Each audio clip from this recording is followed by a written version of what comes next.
ጤና ይስጥልኝ የአዲስ ጆርናል ዩቲዩብ ቻናል ተከታዮቻችን፣ ለዛሬ አንድ ጽሑፍ ይዘንላችሁ መጥተናል። ላይክ፣ ሰብስክራይብ፣ ሼር በማድረግ ሐሳባችሁን ደግሞ ኮሜንት ላይ በማስፈር አብራችሁን ሁኑ።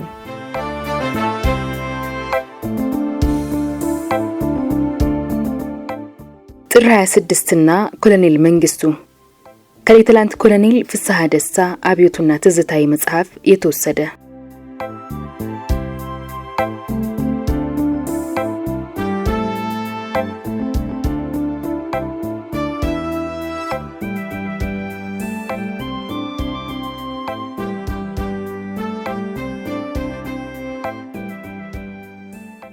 ሐሙስ ጥር 26 1969 የጧቷ ፀሐይ ሞቅ ደመቅ ብላ ወጣለች።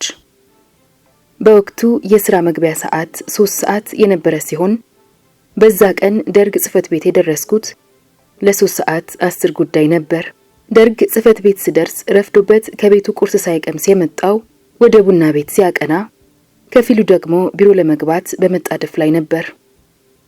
መኪናዬን አቁሜ ቢሮ ገብቼ የቀኑን ስራዬን ለመጀመር ስዘጋጅ አንድ ወታደር መጥቶ አስቸኳይ የቋሚ ኮሚቴ ስብሰባ ስላለ እንዲመጡ ተብሏል በማለት ይነግረኛል።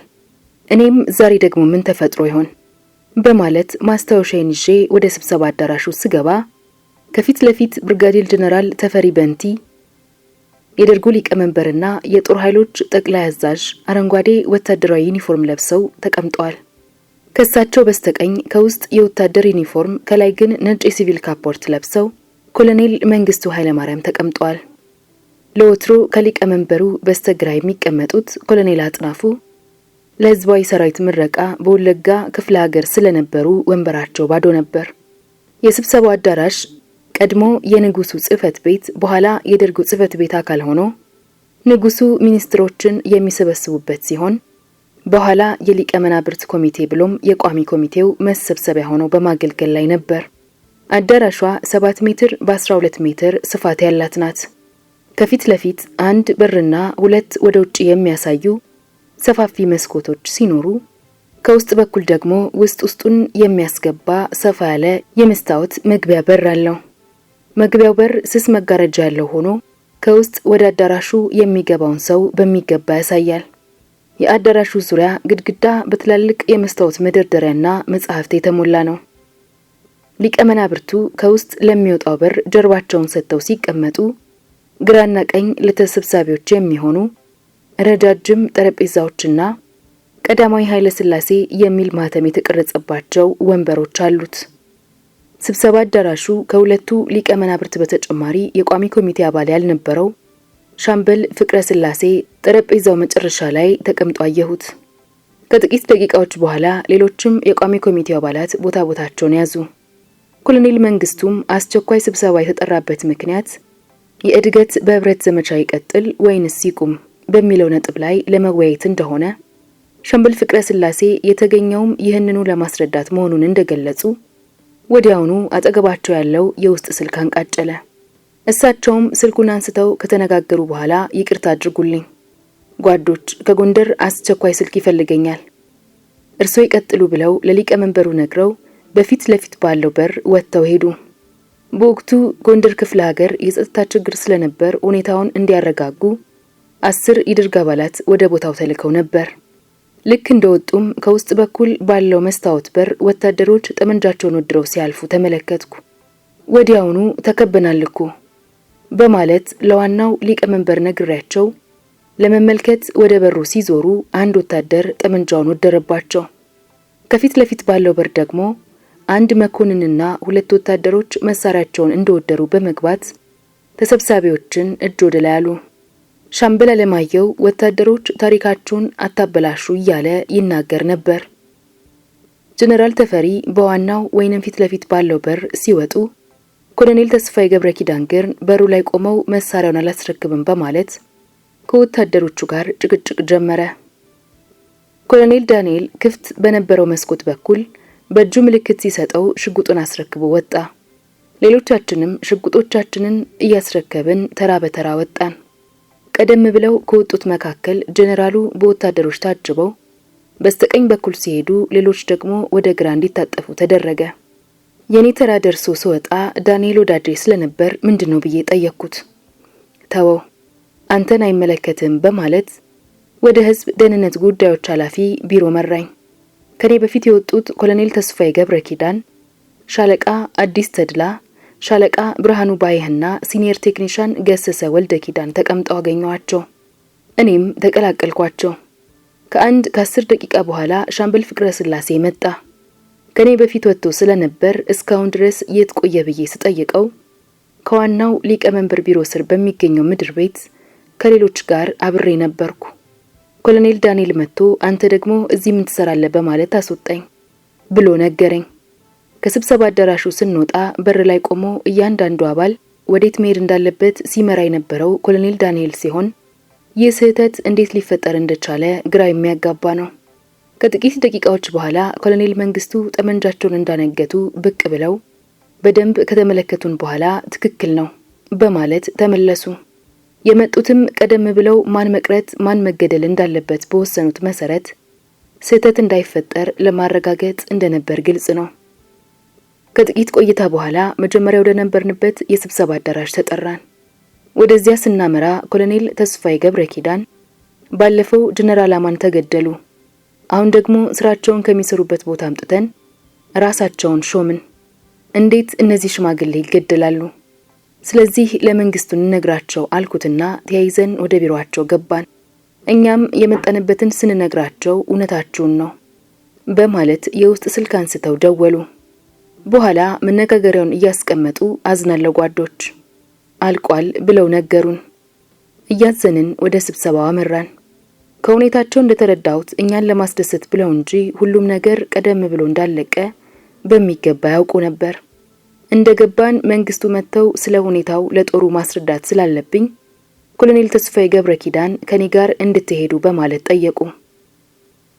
ኮሎኔል ተስፋዬም በሚያዛቸው ወታደሮች ፊት እጄን ሰቅዬ ወጥቼ ጦሩን ለማነጋገር ፈጽሞ ህሊናዬ ሊቀበለው ስለማይችል አልሄድም፣ እንደውም ወደ ክፍሌ እመለሳለሁ አለ።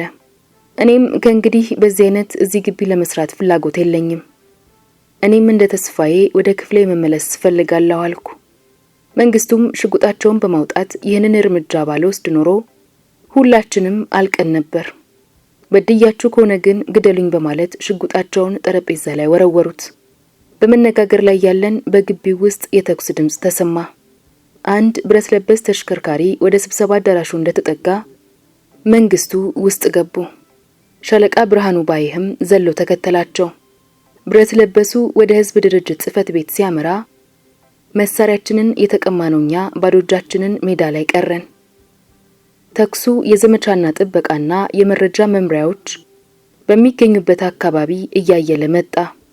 እኔና ሻለቃ አዲስ የአስተዳደርና የህግ ጉዳይ ኃላፊዎች ቢሮ ፊት ለፊት ባለው ገዢ መሬት ስለነበርን የተኩሱን ሁኔታ ለመመልከት አመቺ ነበር። እየቆየ ሲሄድም ግቢው በሙሉ በተኩስ ተናወጠ። የተኩሱ አጀማመር እንዲህ ነበር። ከስብሰባው የተወሰዱት የቋሚ ኮሚቴ አባላት ጀነራል ተፈሪ ባንቲ፣ ኮሎኔል አስራት ደስታ፣ ኮሎኔል ህሩይ ኃይለ ስላሴ፣ ሻምበል ሞገስ ወልደ ሚካኤል፣ ሻምበል አለማየሁ ኃይሌ፣ የ10 አለቃ ኃይሉ በላይና የቋሚ ኮሚቴ አባል የነበረው ሻምበል ተፈራ ደነቀ ከሊቀመንበሩ ጽህፈት ቤት ስር በሚገኘው ምድር ቤት ድምጽ በሌለው መሳሪያ ተረሸኑ። ኮሎኔል ዳንኤል ሰዎቹ የተገደሉ መሆኑን ለዶክተር ሰናይ ልኬ በስልክ ይነግረዋል። ሰናይም ደስታውን ለመግለጽ ከታች ከህዝብ ድርጅት ጽህፈት ቤት እየሮጠ ወደ ኮሎኔል ዳንኤል ቢሮ ሲገሰግስ በተመሳሳይ ጊዜ የናለማየው ደጋፊ ነው ተብሎ የሚጠረጠረውን የደርግ የምርመራ ክፍል ኃላፊ ሻለቃ ዮሐንስ ምትኩን ይዞ እንዲመጣ አንድ የ50 አለቃ ተልኮ ነበር። ሻለቃው መሳሪያውን እንደያዘ ታጅቦ እየመጣ ኮሎኔል ዳንኤል ቢሮ አጠገብ ሲደርስ አጃቢውን የ50 አለቃ በመግደል መሳሪያውን ነጥቆ ወደ ዳንኤል ቢሮ ሊገባ ሲል ዶክተር ሰናይ ደረጃውን ሲወርዳየው ዶክተር አንተን ነበር የምፈልገው ይልና ጥይቱን ያርከፈክፍበታል። ከዚያም በመስኮት በኩል ይዞርና ኮሎኔል ስዩም መኮንን፣ ሻለቃ ለገሰ በላይ፣ ሻለቃ ታምራት ሸመናንና ሻምበል እሸቱ ገብረ ሕይወትን ሰብስቦ ስለ ሁኔታው ገለጻ በማድረግ ላይ በነበረው በኮሎኔል ዳንኤል ላይ ጥይት ያዘንብበታል። ሌሎቹ ተሰብሳቢዎች መሬት ላይ በመንከባለል ራሳቸውን አዳኑ። ሻለቃው ኮሎኔል ስዩም በኋላ ጀነራል ፍለጋ ወደ ቢሮ ሄዶ ስላጣው አንድ በጠንካራ ግንብ የተሰራ መዝገብ ቤት ውስጥ በመግባት ምሽግ ይይዛል። ሻለቃውን ከመሸገበት ለማስወጣትም ከባድ ተኩስ ተካሄደ። በመጨረሻም ግንቡ በታንክ እንዲደረመስ ተደርጎ ሲገባ ሻለቃ ዮሐንስ ምትኩ እያፈራረቀ ይተኩስባቸው ከነበሩት አንድ ኡዚና አንድ ክላሽን ጠመንጃ ጋር ራሱን ገድሎ ተገኘ። በሻለቃው ተኩስ ኮሎኔል ዳንኤል አስፋው ጭንቅላቱን ተመቶ ወዲያው ሲሞት፣ ዶክተር ሰናይ ልኬ ግን ሆስፒታል ከደረሰ ከሰዓታት በኋላ አረፈ። በተጨማሪም ምክትል 10 አለቃ ብላቸው አርጋውና የ50 አለቃ ዳምጠው ጓንጉል የተባሉ የበታች ሹማምንት በሻለቃው ተገድለዋል።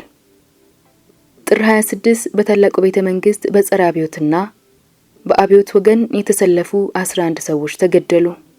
የመጀመሪያው የምኒልክ ቤተ መንግስት ሴራም በዚሁ ተደመደመ። ኮሎኔል መንግስቱ ኃይለ ማርያም ጥር 26 1969 ባካሄዱት መፈንቅለ መንግስት በደርግ ውስጥ የበላይነታቸውን ተቀዳጁ። በህዝብ ድርጅት ዙሪያ ተሰባስበው የነበሩት የድርጅት መሪዎችም በተወሰደው እርምጃ በመደሰት የኮሎኔል መንግስቱን ቆራጥ እርምጃ አደነቁ።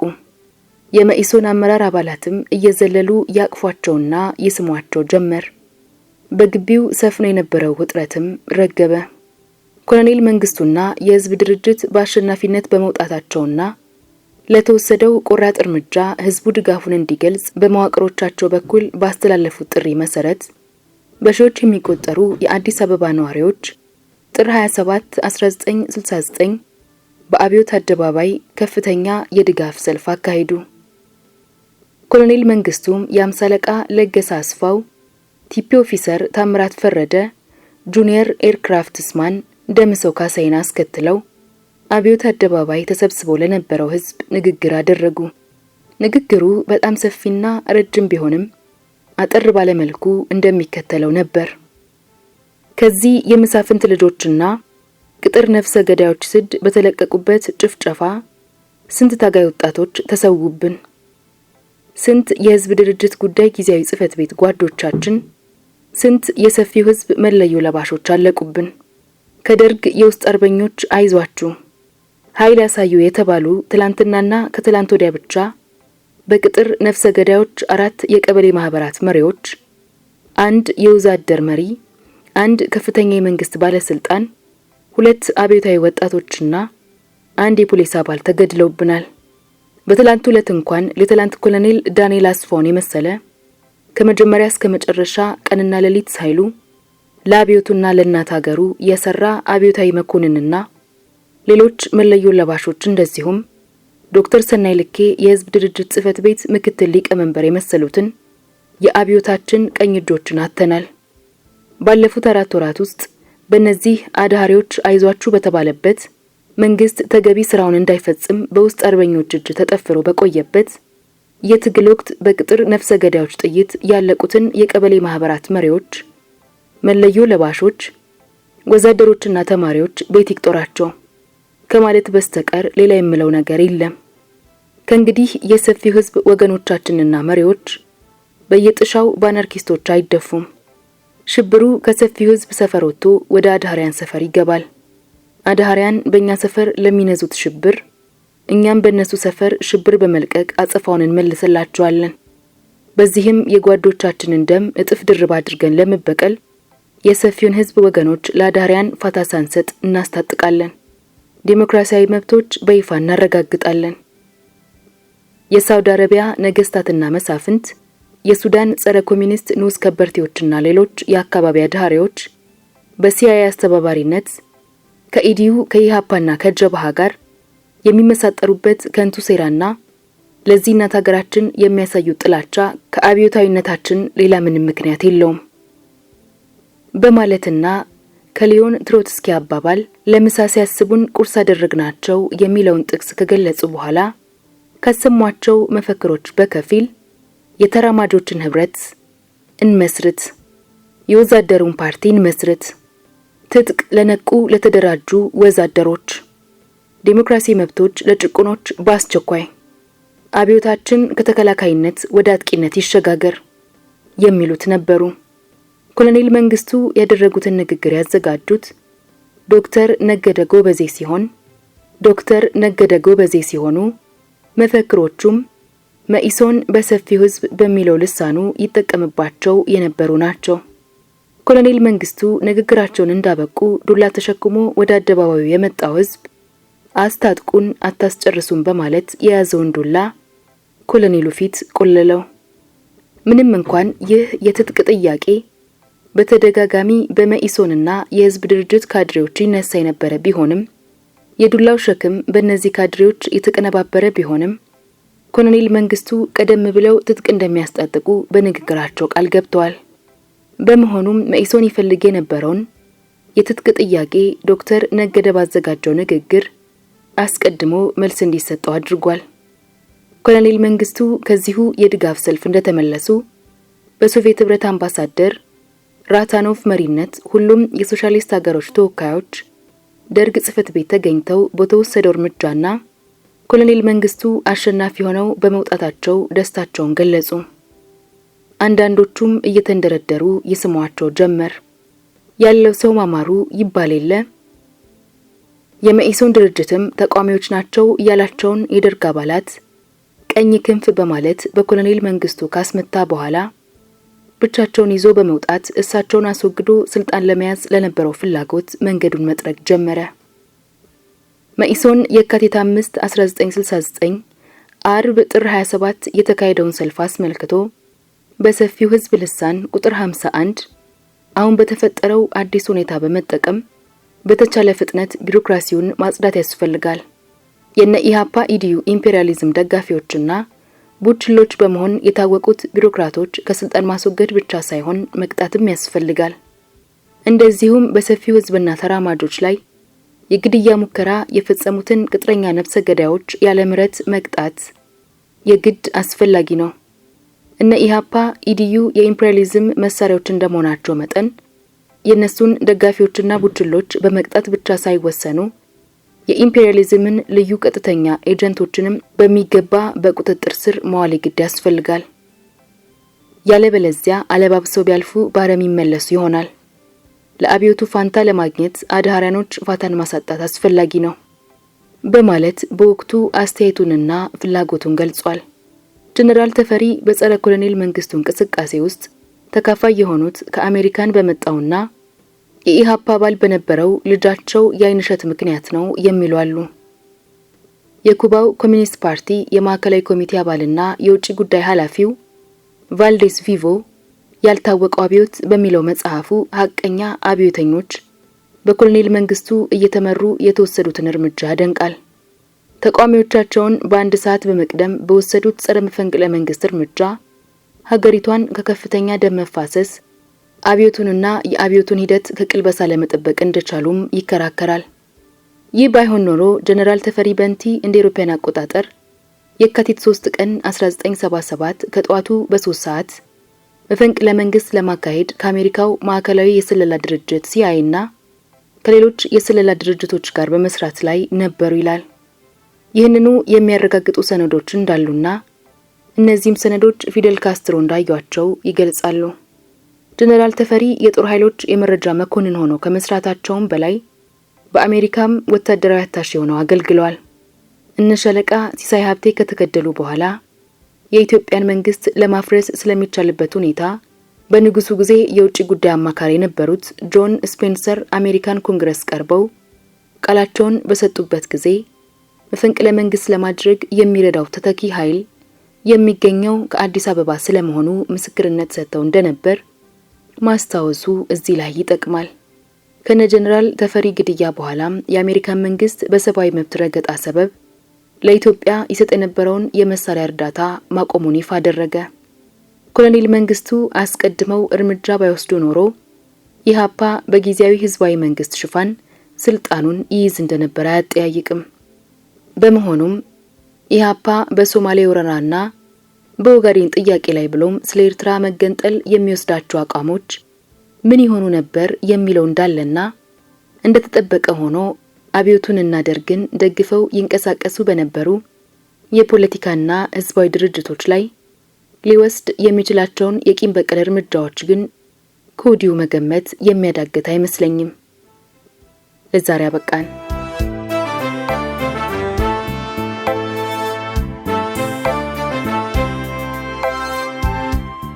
የዛሬ ታሪካችን እንዴት ነበር? ከወደዳችሁት ላይክ አድርጉ። ሐሳባችሁን ኮሜንት ላይ አስቀምጡልን። ሰብስክራይብ ማድረጋችሁንም እንዳትረሱ።